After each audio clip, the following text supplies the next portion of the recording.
The truth about IQ. People love bragging about IQ, right up until they can't plug in a USB. IQ isn't proof of genius. It's a measurement of how fast your brain spots patterns, and how often it invents patterns that don't exist.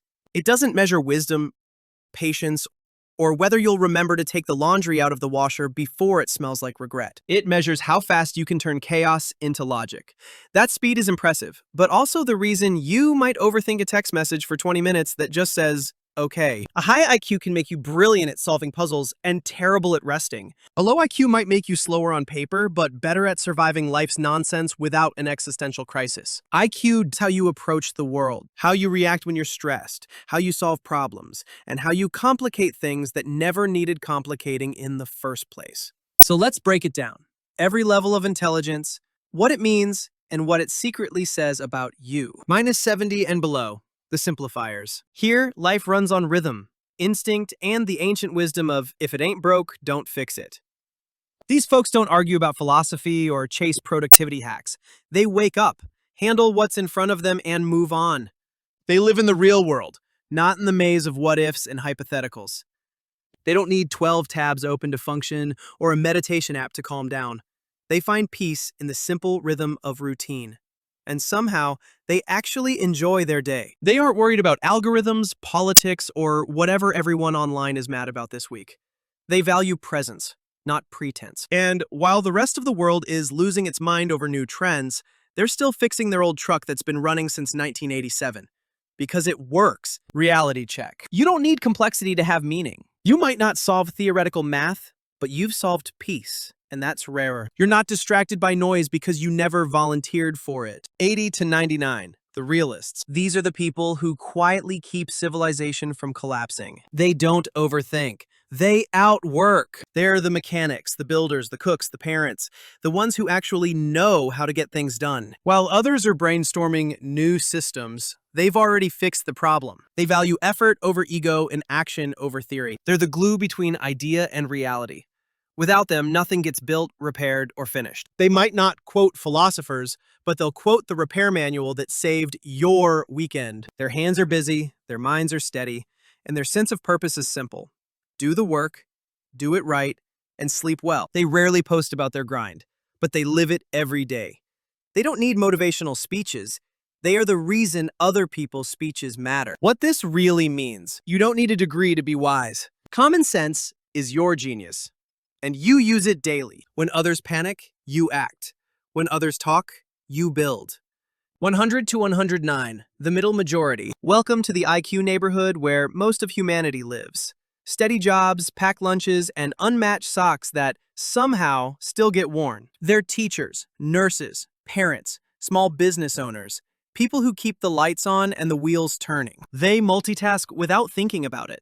They will handle the bills, feed the family, and still show up early to volunteer at a school fundraiser they forgot they signed up for. They don't chase grand theories. They build stable lives. They might not solve the mysteries of the universe, but they solve the mystery of how to get everyone to soccer practice on time. This level of intelligence doesn't crave fame or overcomplicate decisions.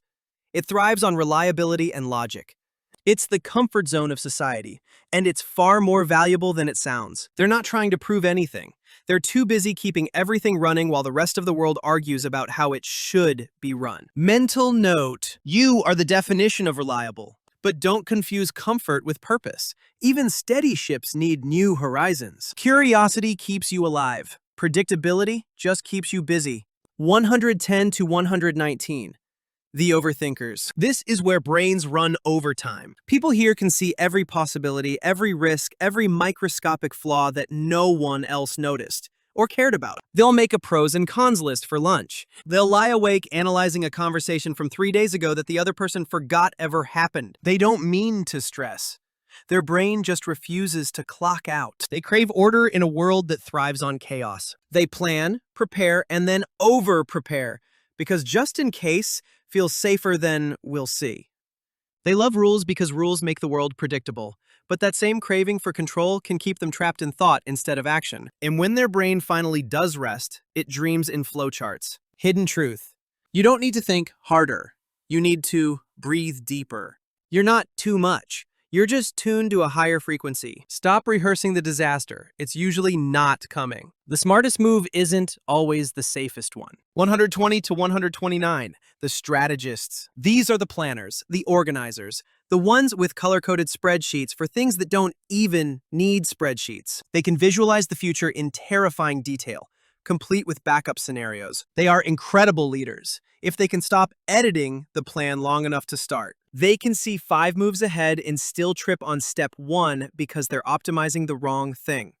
Perfection instead of progress. They live by what can be improved, which is noble, but sometimes exhausting. They believe systems solve everything, including people, which is adorable in theory and disastrous in practice. Still, they are the reason great things actually work. They turn chaos into order, dreams into deadlines, and big ideas into blueprints. They might be accused of taking things too seriously, but secretly the world runs better because they do. Truth bomb, you are exceptional at creating structure, but remember, not everything needs fixing. You call it ambition, but sometimes it's anxiety wearing a tie. You don't have to optimize every second. Some things are beautiful because they're messy. 130 and above.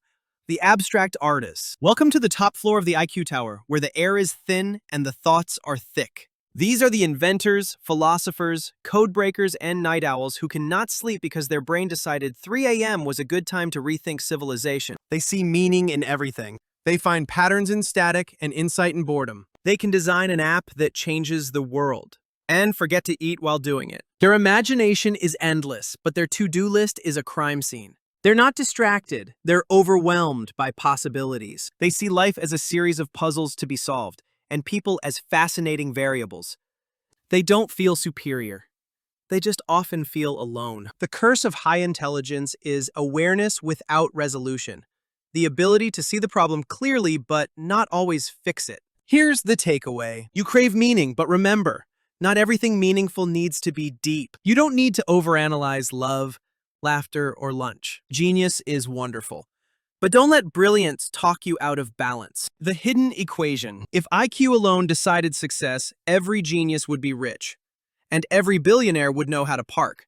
IQ is horsepower, but 4 traits decide if you actually move: discipline, environment, emotional intelligence, and grit. Discipline is the least glamorous superpower. Motivation burns fast. Discipline doesn't care how you feel. It's showing up after the spark fades. It's consistency over charisma. You don't need to be inspired. You need to keep going. Environment is your invisible influence. You can't outthink bad company or thrive in chaos. The people around you either stretch you or shrink you. If your circle doesn't challenge you, it's not a circle. It's a cage. Emotional intelligence, EQ, is the quiet advantage. High IQ builds the rocket. High EQ keeps it from exploding. Logic wins arguments, empathy wins allies. The smartest people know when to shut up, when to listen, and when to let something go. Grit is the stubborn cousin of genius. It's what's left after motivation ghosts you. It's finishing the project when no one's watching. It's ugly, quiet persistence, and it beats raw talent every time. The kicker, IQ, gives you speed. Discipline gives you traction. Environment gives you direction. EQ gives you peace. Grit gives you results. Brains are great, but drive is what gets you there. The real test. IQ measures speed. Life measures distance. You don't get credit for potential, only for progress. You can be brilliant and broke, talented and tired, insightful and immobile. The truth is, thinking fast only helps if you're moving in the right direction. Overanalyzing can become a hobby and a trap. The world doesn't reward thought alone. It rewards motion. You can't think your way to a finish line. You have to cross it. Even the smartest idea means nothing if it never leaves your head. Perspective shift. You don't need a better brain. You need better habits. You don't need more potential. You need more follow-through. Start before you're ready. Move before it's perfect. Because waiting for clarity is just procrastination in a lab coat. The mirror. So what does your IQ actually say about you? Not much, unless you decide to do something with it. IQ doesn't measure grit, kindness, or courage. It doesn't measure your ability to stand back up after life knocks you flat. It just measures how you think, not how you act. Some use their intelligence to build. Others use it to excuse why they haven't started yet. But the rare ones, they use it to grow. They're curious, humble, and always learning. Because they know real intelligence isn't static, it's expandable. Lesson to remember: your IQ doesn't define you, it reveals your wiring. And wiring can be changed. The real test isn't how high you score, it's what you choose to do with it. You didn't choose your brain, but you choose your mindset every single day.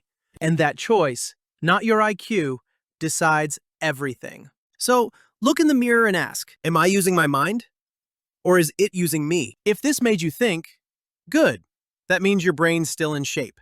Feed it, challenge it, question it. And if you'd rather sharpen it than scroll it dull, hit subscribe. This isn't the last mirror I'm holding up.